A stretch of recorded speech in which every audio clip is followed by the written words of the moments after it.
बिस्मिल्लाहिर्रहमानिर्रहीम। मेरे वालिद की मौत के बाद मामू ने मुझे अपने कारखाने में एक मामूली मजदूर बना दिया ताकि मैं उनके बेटों की हयाशियों का बोझ उठा सकूं, जबकि मैं पढ़ना चाहता था। मैंने कारखाने की शिफ्ट खत्म होने के बाद छुप छुप कर टेक्निकल एजुकेशन और सीएसएस की तैयारी की।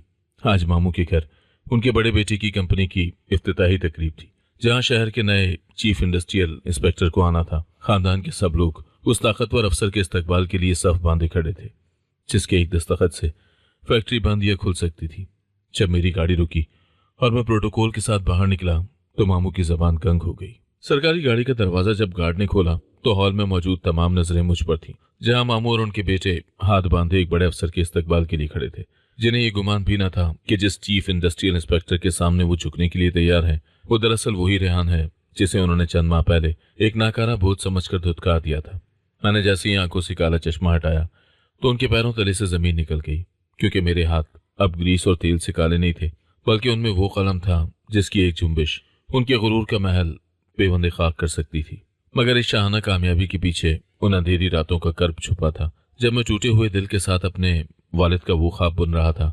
मेरा नाम रेहान है। मेरा ताल्लुक एक ऐसे घराने से था जहां मोहब्बतों की फरावानी थी और खुशियां बिन मांगे दहलीज पर दस्तक देती थी। मेरे वालिद एक मेहनती इंसान थे, जिनका अपना एक छोटा सा लेकिन बाइज्जत कारोबार था, जो हमारी तमाम ज़रूरियात को खुश असलूबी से पूरा करने के लिए काफ़ी था। वो एक रोशन ख्याल इंसान थे, जिनकी ज़िंदगी का कुल मकसद मुझे आला तालीम के जेवर से आरास्ता देखना था। शाम के वक्त जब वो थके हारे घर लौटते तो उनके चेहरे की तमाम थकन मुझे किताबों में गर्क देखकर दूर हो जाती थी। वो अक्सर मेरा माथा चूम कर कहते थे, रेहान, तुम मेरी वो उम्मीद हो जो एक दिन कामयाबी के बुलंद तरीन मीनारों को छुएगी और मेरा नाम रोशन करेगी। मैं भी उनके इस ख्वाब को अपनी आंखों में बसाए दिन रात एक कर देता था, क्योंकि मुझे पढ़ने का बेहद शौक था और मैं अपनी क्लास में हमेशा नुमाया पोजीशन हासिल करता था। उस दौर में हमें किसी चीज़ की कमी महसूस ही नहीं होती थी और हमारी छोटी सी कायनात सिर्फ 3 लोगों यानी मेरे वालिदैन और मुझ पर मुश्तमिल थी, जहाँ हर सुबह एक नई उम्मीद के साथ तुलू होती थी। लेकिन ज़िंदगी हमेशा एक जैसी नहीं रहती और खुशियों की उम्र शायद बहुत मुख्तसर होती है। जब मैं 10वीं जमात में था तो एक ऐसी काली रात आई जिसने मेरी हंसती बसती दुनिया को उजाड़ कर रख दिया। एक खानदानी तकरीब से वापसी पर हमारे छोटे से खानदान को एक हौलनाक ट्रैफिक हादसे ने अपनी लपेट में ले लिया। उस रात की याद आज भी मेरे दिल को लहूलुहान कर देती है, जब सड़क किनारे बिखरे हुए शीशे के टुकड़ों और खून के धब्बों ने मेरी तमाम खुशियां छीन ली। मेरे वालिदैन उस हादसे में मुझे हमेशा के लिए तन्हा छोड़कर इस जहान फानी से कूच कर गए और मैं इस बेरहम दुनिया में अकेला रह गया। वो वालिदैन जो मेरी हर तकलीफ पर तड़प उठते थे, आज खामोश हो चुके थे और मैं कैसे अंधेरे में धकेल दिया गया था, जहां दूर दूर तक कोई रोशनी नजर नहीं आती थी। उनके जनाजे के वक्त मेरा दिल चाहता था कि मैं भी उनके साथ ही चला जाऊं, क्योंकि अब इस दुनिया में मेरे लिए कोई सहारा बाकी नहीं रहा था। वो घर जो कभी कहकहों से गूंजता था, अब एक मुहीब खामोशी का मस्कन बन चुका था और मैं दीवारों से लगकर अपने मुकद्दर पर आंसू बहाता रहता था। मातम के दिन गुजरे तो रिश्तेदारों की हमदर्दियां भी खत्म होने लगी और हर कोई अपनी जिंदगी में मसरूफ हो गया। ऐसे में मेरे मामू, जो शहर के एक मारूफ सनतकार थे, एक मसीहा बनकर मेरे सामने आए। उन्होंने मेरे सर पर दस्ते शफकत रखा और मुझे तसल्ली दी कि अब वो मेरा ख्याल रखेंगे और मुझे अपने साथ अपने आलीशान घर ले जाएंगे। उनके लहजे की मिठास ने मुझे एक पल के लिए ये यकीन दिलाया कि शायद अभी इंसानियत बाकी है और मैं बिल्कुल तन्हा नहीं हूँ। मामू ने वालिद के कारोबार और मकान के मामलात को संभालने की जिम्मेदारी भी अपने कंधों पर ले ली और मुझे यकीन दिलाया कि मेरा मुस्तकबिल अब उनके हाथों में महफूज है। जब मैं अपना मुख्तसर सा सामान समेटकर उनके साथ गाड़ी में बैठ रहा था तो मुझे मालूम न था कि मैं एक घर से निकलकर दूसरे घर नहीं, बल्कि एक नई गुलामी की तरफ जा रहा हूँ। उनकी कीमती गाड़ी जब शहर के पोश इलाके में वाक़ एक वसी और अरीज बंगले के सामने रुकी तो मुझे महसूस हुआ कि शायद कुदरत ने मुझ पर रहम खा लिया है और अब मुझे वही पुरसुकून माहौल मिलेगा जिसका मैं आदी था। उनके दोनों बेटे मुझसे बड़े और ऐश परस्त थे, जिनकी सर्द नज़रों ने मुझे पहले दिन ही बता दिया था कि मैं यहाँ एक बोझ हूँ। मामू के आलीशान बंगले की चमक दमक ने शुरू के चंद दिन तो मेरी आंखों को खैरा किए रखा, लेकिन बहुत जल्द मुझे एहसास हो गया कि इस महल की बुलंदोबाला दीवारें संगमरमर की नहीं बल्कि बर्फ की बनी हुई हैं, जो मेरे मासूम वजूद को मुंजमद कर देने के लिए काफ़ी थी। शुरू में मामू ने बहुत प्यार दिखाया और मुमानी ने भी मेरे लिए अच्छे खानों का एहतमाम किया, लेकिन जैसे ही अब्बा के कारोबार, जायदाद और बैंक बैलेंस की मुंतकली के तमाम कानूनी कागजात पर मेरे दस्तखत मुकम्मल हुए, उनके लहजे की मिठास किसी कड़वे जहर में बदल गई। वो अब्बा की जमा पूंजी जो उन्होंने मेरे रोशन मुस्तकबिल के लिए एक एक पाई जोड़कर जमा की थी, मामू ने निहायत होशियारी से अपने डूबते हुए सनती कारोबार में लगा दी और मुझे ये बावर करवाया कि वो सिर्फ मेरे पैसों की हिफाजत कर रहे। एक रोज़ मैं ड्राइंग रूम के बाहर से गुजर रहा था जब मैंने मामू को अपनी बीवी से ये कहते सुना कि इस लड़के के अखराजात अब हमारे बजट पर बोझ बन रहे हैं और इसे बहुत जल्द अपनी असल हैसियत समझ लेनी चाहिए। ये सुनकर मेरे दिल पर गोया किसी ने तपते हुए नश्तर चुभो दिए हों, क्योंकि मैं अभी तक अपने वालिदैन के सदमे से नहीं निकला था और अब अपनों की ये खुली बेहिसी मेरे सामने नंगी होकर आ गई थी। मामू के 2 बेटे हम्माद और जुबैर उम्र में मुझसे चंद साल बड़े थे, लेकिन उनकी तरबियत में इंसानियत का दूर दूर तक कोई नामो निशान न था। वो दोनों निहायत बिगड़े हुए, ऐश परस्त और मगरूर थे, जिनकी जिंदगी का मकसद सिर्फ महंगी गाड़ियों में घूमना और गरीबों की तजलील करना था। जब मैं उस घर में आया तो शुरू में उन्होंने मुझे नज़रअंदाज किया, लेकिन वक्त गुजरने के साथ साथ उनका रवैया जारहाना होता चला गया। नाश्ते की मेज़ पर जब मैं बैठता तो वो दोनों तंजिया नज़रों से मुझे देखते और आपस में मेरी मुफ्तखोरी का तस्करा इस तरह करते कि मैं लुकमा भी न निकल पाता। मोमानी, जो शुरू में बहुत मेहरबान बनती थी, अब वो भी मेरी मौजूदगी पर नाक मुंह चढ़ाने लगी थी और घर के मुलाजमों के सामने मुझे झाड़ना उनका मामूल बन चुका था। मुझे उस आलिशान घर के एक पुरतायुश कमरे से निकालकर छत पर बने एक छोटे और हफ्ज़दा स्टोर रूम में मुंतकिल कर दिया गया, जहाँ पुरानी कुर्सियाँ और गर्दालूद फाइलों का ढेर था। मेरी किताबें जो मेरा कुल सासा थी, उन्हें एक कोने में बेदर्दी से फेंक दिया गया और मुझसे कहा गया कि अब यहाँ रहना है तो अपनी औकात में रहना सीखो। एक रात जब मैं अपनी किताब खोले बैठा वालिद की बातों को याद कर रहा था, हम्माद और जुबैर कमरे में दाखिल हुए और ज़बरदस्ती मेरी किताब छीन ली। हम्माद ने कहका लगाते हुए कहा, रेहान, तुम अब भी अफसर बनने के ख्वाब देख रहे हो, जबकि हकीकत यह है कि तुम हमारे टुकड़ों पर पलने वाले एक यतीम बच्चे हो। उन्होंने मेरी किताब के सफ़ात फाड़ दिए और उसे फर्श पर फेंक कर पैरों तले मसल दिया, जिससे मेरे अंदर की हिम्मत जवाब देने लगी। मैं खामोशी से ये सब देखता रहा, क्योंकि मेरे पास ना तो कोई आवाज़ थी और ना ही कोई सहारा। मामू से जब मैंने शिकायत करने की कोशिश की तो उन्होंने निहायत सर्द लहजे में जवाब दिया कि मेरे बेटे सच कह रहे हैं, मैं तुम्हारे अखराजात अब मजीद नहीं उठा सकता और तुम्हें अपनी जिम्मेदारी खुद उठानी होगी। उनके इस जवाब ने साबित कर दिया कि खून के रिश्ते मफाद की भेंट चढ़ चुके हैं और वो जिस शफकत का दावा कर रहे थे वो महज एक ढोंग था, ताकि वो मेरी विरासत पर कब्जा कर सकें। उन चंद हफ्तों में मेरी दुनिया मुकम्मल तौर पर बदल चुकी थी और मैं उस महल में एक अजनबी और नापसंदीदा मेहमान बनकर रह गया था। हर गुजरता दिन मेरी इज्जत नफ्स पर एक नया वार करता था और मुझे महसूस होता था कि जैसे मेरी रूह को आहिस्ता आहिस्ता कुचला जा रहा हो। मैं अक्सर रातों को स्टोर रूम की छोटी सी खिड़की से आसमान के सितारों को देखता और सोचता, क्या मेरे वालिद ने मुझे इसी दिन के लिए बड़ा अफसर बनने का ख्वाब दिखाया था कि मैं अपनों की ठोकरों में पड़ा रहूं। भूख, प्यास और तजलील अब मेरी जिंदगी का हिस्सा बन चुके थे, लेकिन मेरे अंदर कहीं एक चिंगारी अभी बाकी थी जो मुझे मुकम्मल तौर पर बुझने नहीं दे रही थी। मुझे अंदाज़ा नहीं था कि ये तो सिर्फ आगाज़ है और अभी मुझे ज़िंदगी के उन तल्ख तरीन तजुर्बात से गुजरना है जहाँ इंसानियत शर्मिंदा हो जाती है। मामू की आंखों में वो लालच और नफरत साफ नजर आती थी जो किसी भी रिश्ते को निगल सकती थी, और मैं इस खौफनाक तूफान के सामने बिल्कुल निहत्था खड़ा था। वो सुबह मेरी जिंदगी की सफ़ाक तरीन सुबह थी, जब सूरज की पहली किरण ने मेरे स्टोर रूम की छोटी सी खिड़की से अंदर झांका तो मुझे अंदाज़ा नहीं था कि आज मेरी ख्वाबों भरी दुनिया का सूरज हमेशा के लिए गुरूब होने वाला है। मामू ने मुझे अपने मुतालागाह में बुलाया, जहाँ वो एक बड़े चमड़े के सोफे पर बैठे सिगार के धुएं में अपनी दौलत का रोब झाड़ रहे थे।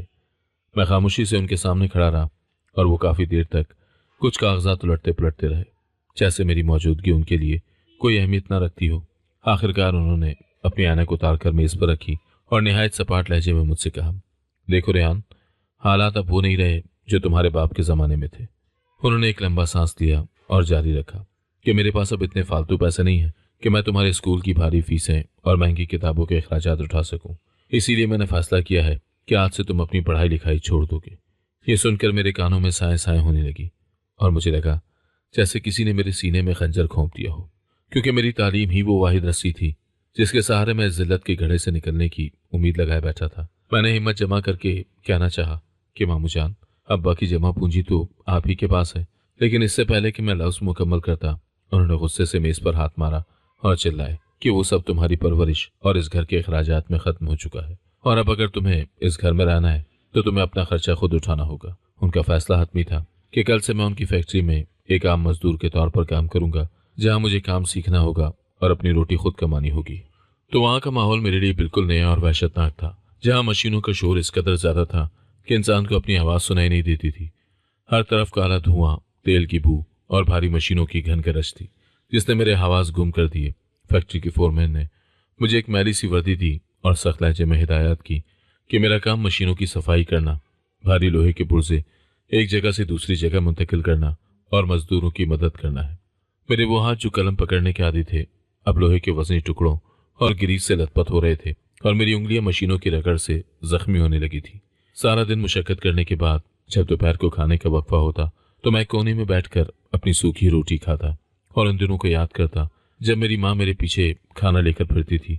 फैक्ट्री के दीगर मजदूर मुझे एक अजीब नज़र से देखते थे क्योंकि मेरा हुलिया और मेरी बातें उनसे बिल्कुल मुख्तलिफ थी, लेकिन मैंने अपनी खामोशी को अपना हथियार बना लिया था। शाम होते होते मेरा जिस्म थकन से इस कदर चूर हो जाता कि मुझसे कदम उठाना भी मुश्किल होता, लेकिन जहनी कर्ब इस जिस्मानी दर्द से कहीं ज्यादा था जो मुझे हर पल खाए जा रहा था। एक रोज जब मैं फैक्ट्री के सहन में भारी सामान की बोरी उठाकर जा रहा था तो अचानक एक चमकती हुई कीमती गाड़ी आकर रुकी जिसमें से हम्माद और जुबैर अपने चंद दोस्तों के साथ बाहर निकले। उनके कह कहे फैक्ट्री के शोर पर गालिब आ रहे थे और उनके साफ सुथरे ब्रांडेड कपड़े मेरे मैले कुचले लिबास का मजाक उड़ा रहे थे। जुबैर ने मुझे देखकर अपने दोस्तों को इशारा किया और बुलंद आवाज में कहा, देखो दोस्तों, ये हमारा वो लाइक कज़न जो कभी क्लास में अव्वल आता था अब हमारी फैक्ट्री का सबसे मेहनती मुलाजिम है। उसके दोस्तों ने मेरा मजाक उड़ाते हुए कह कहे लगाए और हम्माद ने आगे बढ़कर मेरी जेब में पड़े चंद मैले रुपए निकालकर हवा में उछाल दिए और कहा, ये लो अपनी दिहाड़ी और आज शाम मेरे जूते भी साफ कर देना। उस लम्हे मेरी आंखों में खून उतर आया और मेरा जी चाहा कि उनका गला दबा दूं, लेकिन मुझे अपने वालिद का वो चेहरा याद आ गया जो हमेशा मुझे सब्र और वक़ार का दर्स देते थे। मैंने नीचे नजरें कर ली और खामोशी से अपना काम जारी रखा, लेकिन मेरे अंदर की आग अब एक लावे की शक्ल इख्तियार कर रही थी जो मुझे कुछ बड़ा करने पर उकसा रही थी। रात को जब मैं वापस घर पहुंचा तो मुझे मेन बिल्डिंग में दाखिल होने की इजाज़त नहीं थी और मुझे सीधा अपने सर्वेंट क्वार्टर में जाने का हुक्म दिया गया जहाँ एक पुराना पंखा बमुश्किल हवा दे रहा था। मैंने नहाकर अपना पसीना और ग्रीस साफ की, लेकिन वो बू जैसे मेरी रूह में बस गई थी जो मुझे बार बार मेरी कमतरी का एहसास दिलाती थी। मैं बिस्तर पर लेटा तो आंखों से आंसुओं की झड़ी लग गई और मैं अपने वालिदैन को पुकारने लगा कि वो आकर मुझे इस जहन्नुम से निकाल लें। इसी दौरान मुझे अपने वालिद की कही हुई एक बात याद आई, रेहान, हालात कभी एक जैसे नहीं रहते और इंसान अपनी तकदीर खुद अपने हाथों से लिखता है। मैंने अंधेरे में अपने हाथ फिजा में लहराया और खुद से अहद किया कि मैं इन हालात के सामने घुटने नहीं टेकूंगा और चाहे मुझे अपनी नींद ही क्यों ना कुर्बान करनी पड़े, मैं अपनी पढ़ाई जारी रखूंगा। मैंने सोच लिया था कि अगर ये लोग मुझे मजदूर बनाना चाहते हैं तो मैं मजदूर बनकर दिखाऊंगा, लेकिन रात के अंधेरे में मैं वो तालिब इल्म बनूंगा जो एक दिन इन सब के गुरूर को खाक में मिला देगा। इस अज़म ने मेरे टूटे हुए जिस्म में एक नई रूह फूंक दी और मैंने फैसला किया कि कल ही अपनी बची खुची तनख्वाह से पुरानी किताबें खरीदूंगा। अज़म जब पुख्ता हो तो हालात की संगलाख चट्टानें भी रास्ता देने पर मजबूर हो जाती हैं और मेरे मामले में ये चट्टानें मामू की बेहिसी फैक्ट्री की मुशक्कत थी। फैक्ट्री में काम करते हुए मुझे कई माह बीत चुके थे और अब मेरा जिस्म इस थकन का आदी हो गया था जो हड्डियों में सरायत कर जाती है। मैंने अपनी कलील सी तनख्वाह में से एक एक पाई बचाना शुरू की क्योंकि मेरा असल हदफ वो पुरानी किताबें थी जो किसी फुटपाथ पर लगे स्टॉल पे मेरा इंतजार कर रही थी। इतवार के रोज जब फैक्ट्री से छुट्टी होती तो मैं शहर के कदीम बाजार का रुख करता जहां रद्दी के भाव बिकने वाली किताबों के ढेर में मुझे अपनी जिंदगी का मकसद नजर आता था। मैंने बहुत तकदो के बाद अपनी ज़रूरत की निसाबी किताबें खरीद ली और टेक्निकल एजुकेशन के महकमे में प्राइवेट दाखिला भेज दिया ताकि मैं अपनी अधूरी तालीम को एक नई सिमत दे सकूं। उन किताबों को अपने मैले बस्ते में छुपाकर जब मैं सर्वेंट क्वार्टर पहुंचा तो मुझे यूं महसूस हुआ जैसे मैंने दुनिया की सबसे बड़ी दौलत फतह कर ली और अब इन सफ़ात की खुशबू फैक्ट्री के धुएं और ग्रीस की बू को मेरे हवास से दूर कर देगी। मेरा नया मामूल किसी कठिन फौजी मश्क से कम नहीं था जहां दिन के 12 घंटे फैक्ट्री की मशीनों के साथ बीतते और रात के पहर मेरी किताबों के साथ गुजरते थे।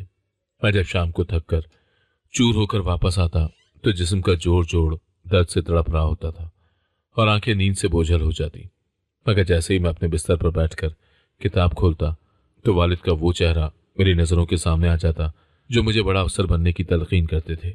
मैंने अपनी नींद को कुर्बान करने का फैसला कर लिया था और रात के अंधेरे में जब पूरा बंगला खामोशी की चादर ओढ़ लेता तो मैं अपने छोटे से कमरे में एक मध्यम रोशनी के नीचे इल्म के मोती तलाश करता रहता। मेरी उंगलियां जो सारा दिन वजनी दोहा उठाने से जख्मी होती अब पेंसिल पकड़ते वक्त लरसती थी, लेकिन मेरे जहन की बेदारी मुझे थकने नहीं देती थी। मैंने कई रातें बगैर सोए गुजारी थी और सुबह फजर की अजान गूंजती तो मैं अपनी किताबें छिपाकर दोबारा फैक्ट्री के गेट की तरफ रवाना हो जाता, जहां जिंदगी का एक और कठिन दिन मेरा मुंतजिर होता था।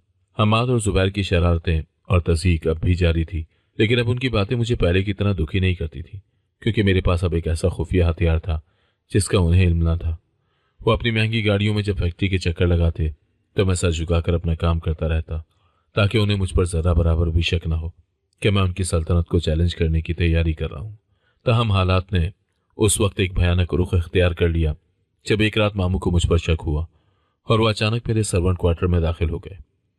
उस वक्त रात के 2 बज रहे थे और मैं निहायत दिमाग से रियाजी के सवाल हल कर रहा था कि अचानक दरवाज़ा एक झटके से खुला और मामू का गुस्से से भरा चेहरा सामने नमूदार हुआ। उन्होंने जब मेरे हाथ में किताब और सामने फैले हुए नोट्स देखे तो उनकी आंखें गुस्से से सुर्ख हो गई और वो एक वहशी दरिंदे की तरह मुझ पर झपट पड़े। उन्होंने मेरी वो किताबें, जिन्हें मैंने खून पसीने की कमाई से खरीदा था, एक एक करके उठाई और बाहर बारिश के पानी में फेंकना शुरू कर दी, जबकि मैं गिड़गड़ा कर उनसे रहम की भीख मांगता रहा। मामू की गरजदार आवाज़ पूरे लॉन में गूंज रही थी और वो चीख रहे थे कि अगर तुम पढ़ाई में अपना दिमाग लगाओगे तो फैक्ट्री में मशीनों का काम कौन करेगा और तुम्हारा ध्यान काम से हट जाएगा। उन्होंने मुझे बालों से पकड़कर झटका दिया और निहायत करख्त लहजे में धमकी दी कि ये आखिरी बार है जो मैं तुम्हें खबरदार कर रहा हूँ। अगर दोबारा तुम्हारे हाथ में कोई किताब या कलम देखा तो मैं तुम्हें उसी वक्त इस घर से धक्के देकर निकाल दूंगा। मोमानी और उनके बेटे भी बरामदे में खड़े ये तमाशा देख रहे थे और उनके चेहरों पर मौजूद फातिहाना मुस्कुराहट मेरे दिल को छलनी कर रही थी, क्योंकि वो जानते थे कि मेरे पास इस छत के अलावा और कोई ठिकाना नहीं है। बारिश के पानी में भीगती हुई मेरी वो किताबें जैसे मेरे वालिद के ख्वाबों की लाशें थीं जो कीचड़ में पड़ी दम तोड़ रही थीं। लेकिन मामू को जरा भर भी एहसास ना हुआ कि वो एक यतीम के मुस्तकबिल के साथ क्या खेल खेल रहे हैं। जब वो सब अंदर चले गए तो मैंने बारिश में भीगते हुए उन बिखरे सफ़ात को इकट्ठा किया और उनकी हालत देखकर मेरी सिसकियां निकल गईं। मगर उस तजलील ने मेरे अंदर के इंसान को मारने के बजाय मजीद जिंदा कर दिया था। उस वाक़े के बाद मैंने हार मानने के बजाय मजीद एहतियात बरतने का फैसला किया और अब मैंने अपनी पढ़ाई के लिए एक नया तरीका ढूंढ लिया था। मैंने अपनी किताबें फैक्ट्री के एक पुराने और मतरूक स्टोर रूम में छुपा दी, जहाँ कोई नहीं आता था, और मैं लंच ब्रेक के दौरान उन चंद मिनटों को गनीमत जानकर मुताला करता था। रात के वक्त मैं अपने कमरे की बत्ती बंद रखता और एक छोटी सी टॉर्च की रोशनी में कंबल के अंदर छुपकर अपने असबाक याद करता, ताकि मामू को बाहर से रोशनी नजर न आए और उन्हें मेरी सरगर्मियों की खबर ना हो। मेरी आंखों के गिर्द स्याह हल्के पड़ चुके थे और वजन भी काफ़ी कम हो गया था, लेकिन मेरे हौसले आसमान से भी बुलंद थे, क्योंकि मुझे यकीन था कि ये काली रात जल्द ख़त्म होने वाली है। वक्त गुजरता गया और मैंने अपनी मेहनत के बलबूते पर ना सिर्फ टेक्निकल डिप्लोमा मुकम्मल कर लिया, बल्कि अब मैंने खामोशी से ग्रेजुएशन का दाखिला भी भेज दिया था, ताकि मैं उस मकाम तक पहुंच सकूं जहां से वापसी का कोई रास्ता ना हो। मेरी इस खुफिया जिद्दोजहद ने मुझे ये सिखा दिया था कि दुश्मन जितना भी ताकतवर क्यों ना हो, अगर इंसान के इरादे चट्टान की तरह मजबूत हों तो वह हर रुकावट को अबूर कर सकता है। और मैं अब उस बड़ी जंग के लिए तैयार था जिसका नाम CSS था। ग्रेजुएशन की तकमील ने मेरे अंदर एक नई रूह फूंक दी थी, लेकिन मैं जानता था कि ये मंजिल नहीं बल्कि एक बड़े सफ़र का पहला कदम है। अब मेरे सामने वो पहाड़ था जिसे अबूर करना एक आम इंसान के लिए भी मुश्किल होता है, और मुझ जैसे मजदूर के लिए तो ये एक नामुमकिन ख्वाब की तरह था जिसका नाम CSS था। ये सिर्फ एक इम्तहान नहीं था, बल्कि ये मेरी बका की जंग थी और वो रास्ता था जो मुझे उन जिल्लत भरे अंधेरों से निकालकर रोशनी की तरफ ले जा सकता था। मैंने अपनी पुरानी टेक्निकल किताबें एक तरफ रख दी और अब मेरे बस्ते में अंग्रेजी अदब, तारीख और हालात हाजरा के नोट्स जगह लेने लगे थे। उन किताबों की कीमत मेरे लिए किसी खजाने से कम न थी, क्योंकि मैंने उनके लिए अपनी बुनियादी ज़रूरतों तक की कुर्बानी दी थी। फैक्ट्री में काम की रफ्तार अब पहले से कहीं ज़्यादा बढ़ा दी गई थी, क्योंकि मामू का कारोबार कुछ माली मुश्किलात का शिकार था और वो इसका सारा गम और गुस्सा हम जैसे मजदूरों पर निकालते थे। मशीनों के शोर में अब मुझे सिर्फ लोहे की आवाज़ें सुनाई नहीं देती थी, बल्कि मेरे जहन में अंग्रेजी के मज़ामीन और आलमी सियासत के नक्शे गर्दिश करते रहते थे। मैं अक्सर मशीनों की सफाई करते हुए अपने जहन में अहम नुकात को दोहराता, ताकि वो मेरे हाफजे में नक्श हो जाए और रात को जब मैं मुताले के लिए बैठूं तो मेरा वक्त ज़ाया ना हो। मेरी जिस्मानी हालत अब खतरनाक हद तक गिरने लगी थी, क्योंकि मेरी नींद का दौरानिया अब सिर्फ 2 से 3 घंटे रह गया था। फैक्ट्री की मुशक्कत के बाद जब मैं अपने छोटे से सर्वेंट क्वार्टर में पहुंचता तो मेरा जिस्म लोहे की तरह भारी होता था और ऐसा महसूस होता था जैसे मेरी हड्डियां एक दूसरे से अलग हो रही हैं। आंखों के नीचे गहरे से हल्के पड़ चुके थे जो मेरी बेखाबी और जहनी कर्ब का पता देते थे, लेकिन मेरा जुनून मुझे रुकने नहीं देता था। मैंने अपने कमरे में वालिद की एक पुरानी तस्वीर लगा रखी थी और जब भी मेरी हिम्मत जवाब देने लगती तो मैं उनकी आंखों में देखकर ये अहद करता कि मैं उनके ख्वाब को अधूरा नहीं छोड़ूंगा। मामू के बेटे हम्माद और जुबैर अब पहले से कहीं ज्यादा मगरूर हो चुके थे और उनकी अय्याशियां उरूज पर थीं। वो अक्सर फैक्ट्री में आकर अपनी नई गाड़ियों की चमक दिखाते और मुझे देखकर तंजिया तबसरे करते कि रेहान, तुम्हारी तकदीर में सिर्फ ये काला धुआं और मशीनों का शोर ही लिखा है, इसीलिए अपनी औकात में रहना सीखो। मैं उनकी बातों पर सिर्फ मुस्कुरा देता क्योंकि मैं जानता था कि वक्त का पहिया बहुत तेजी से घूमने वाला है और जब ये घूमेगा तो उनके पास छुपने के लिए भी कोई जगह नहीं होगी। सीएसएस के इम्तहान के दिन करीब आ रहे थे और मेरी बेचैनी में इजाफा होता जा रहा था क्योंकि मुझे इम्तहान देने के लिए फैक्ट्री से छुट्टी चाहिए थी जिसका मिलना नामुमकिन था। मामू कभी भी मुझे इतने दिनों की छुट्टी नहीं देते, खासतौर पर इसलिए कि मैं कोई बड़ा काम कर सकूं। मैंने इंतहाई मुश्किल फैसला किया और फैक्ट्री के फोरमैन को बताया कि मैं बहुत सख्त बीमार हूं और मुझे कुछ दिन अपने गांव जाना है ताकि मैं वहां इलाज करवा सकूं। मामू ने पहले तो बहुत गुस्सा किया और कहा कि बीमारी का बहाना बनाकर काम चोरी कर रहे हो, लेकिन जब उन्होंने मेरा जर्द चेहरा और कमजोर जिस्म देखा तो उन्हें लगा कि शायद मैं वाकई अब काम के काबिल नहीं रहा। उन्होंने बगैर किसी तनख्वाह के मुझे 12 दिन की रुख्सत दे दी और कहा कि अगर वापस ना आए तो अपनी जगह कोई दूसरा मजदूर भेज देना। मैंने खामोशी से अपना सर झुकाया और वो छुट्टी लेकर अपने कमरे में कैद हो गया जहां अब मुझे अपनी जिंदगी का सबसे बड़ा मार्का लड़ना था। इन 12 दिनों में मैंने दुनिया माफिया से नाता तोड़ लिया और सिर्फ अपनी किताबों और नोट्स के साथ रहा ताकि मैं अपनी बरसों की मेहनत को मंतक तक पहुंचा सकूं।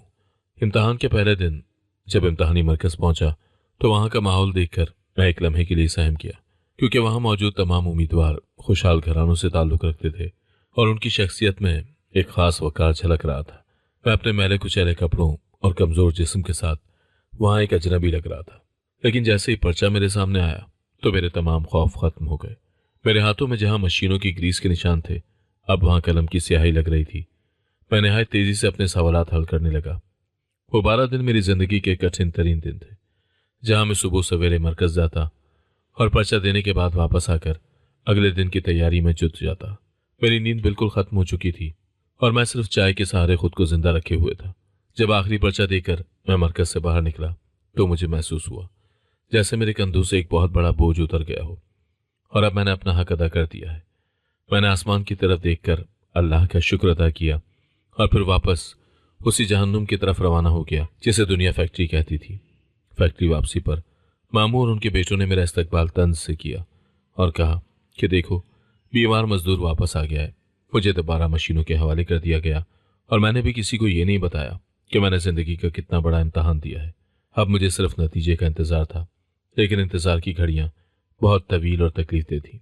मैं दिन भर फैक्ट्री में मुशक्कत करता और रात को अपने कमरे में बैठकर अल्लाह से दुआ करता कि वो मेरी मेहनत को कबूल कर ले। इस दौरान मामू का कारोबार में जवाल आना शुरू हो गया था क्योंकि उनके बेटे पैसों को पानी की तरह बहा रहे थे और कोई भी काम पर तवज्जो नहीं दे रहा था। फैक्ट्री के पुराने मुलाजिम नौकरियां छोड़कर जा रहे थे और हर तरफ बदइंतजामी का राज था, लेकिन मैं खामोशी से सब देखता रहा। मुझे यकीन था मेरा वक्त आने वाला है और वो सहर जरूर होगी जिसका मैंने बरसों इंतजार किया है। मैंने अपने वालिद की कब्र पर जाकर खामोशी से अहद किया कि अब उनका बेटा मजदूर नहीं रहेगा बल्कि एक ऐसा मुहाफिज बनेगा जो दूसरों की जिंदगियों में भी रोशनी लाएगा।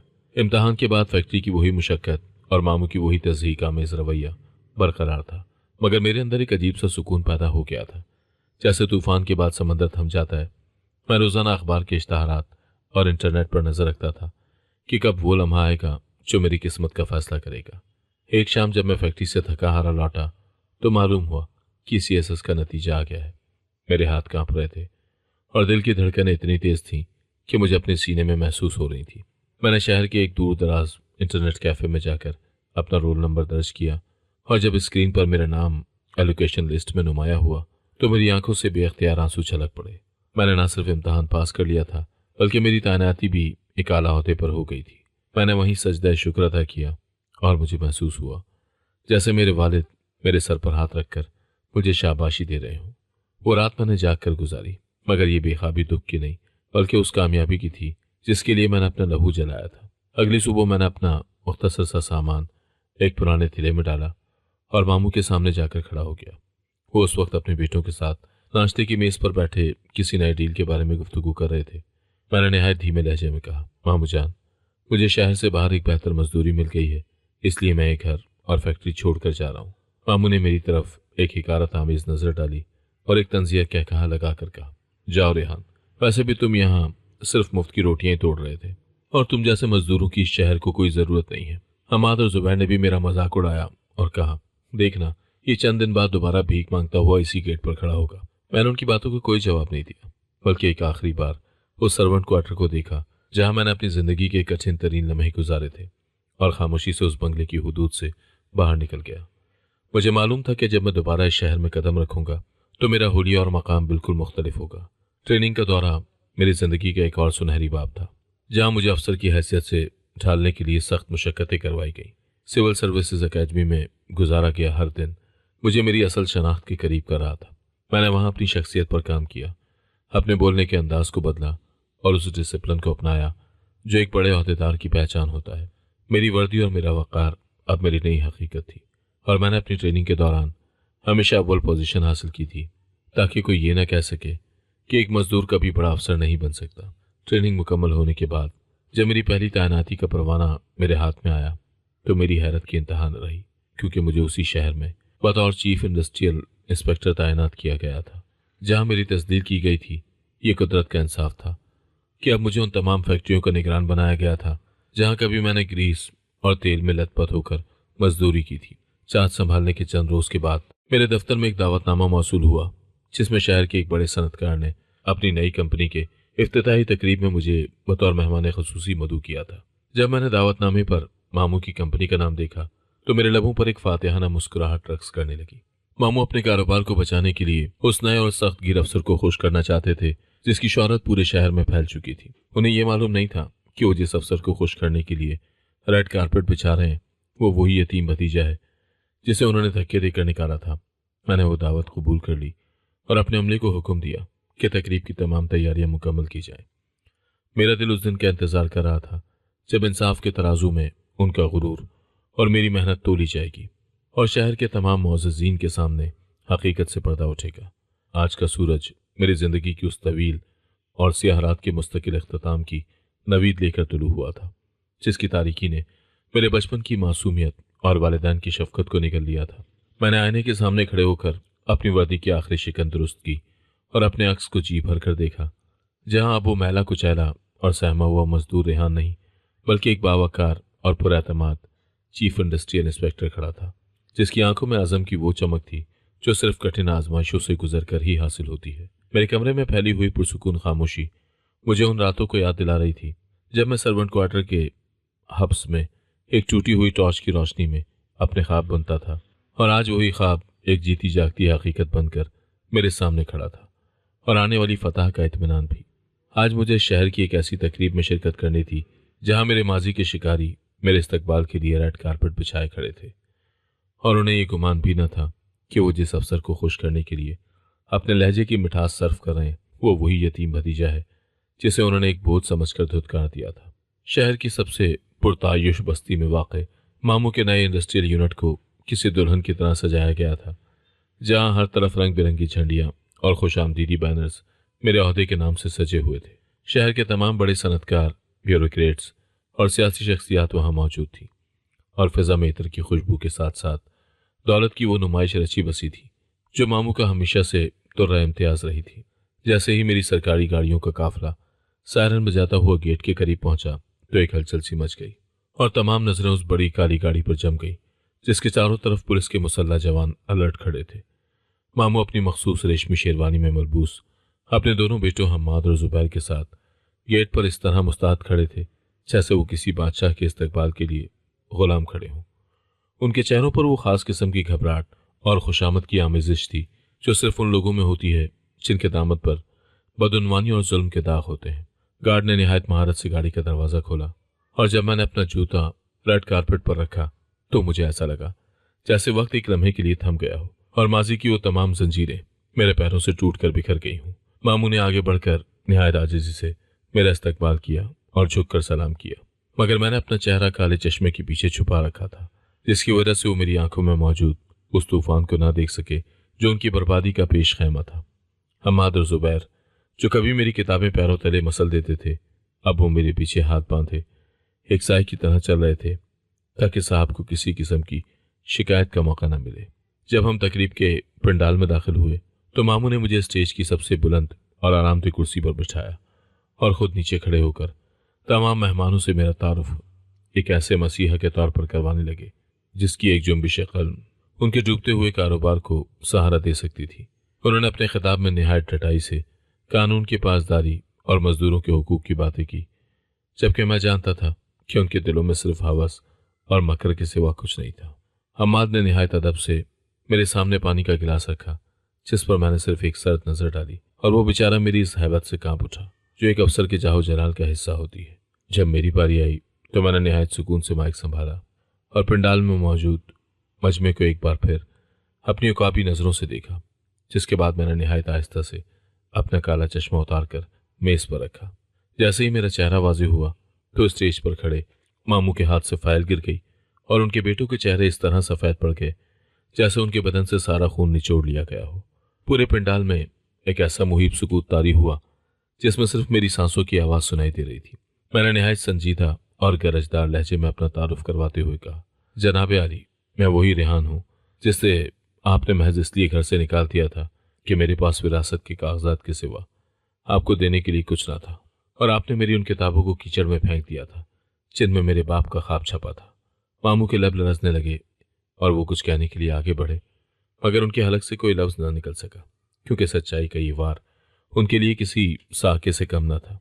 मैंने अपनी गुफ्तगू जारी रखते हुए मजमे को बताया कि किस तरह मैंने फैक्ट्री के धुएं और मशीनों के शोर में अपनी रातें कुर्बान की और किस तरह उन लोगों ने मेरी गुर्बत का तमाशा बनाया, मगर अल्लाह ने मुझे उस मकाम पर ला खड़ा किया है जहां मैं इंसाफ की कुर्सी पर बैठकर उनका एहतसाब कर सकूं।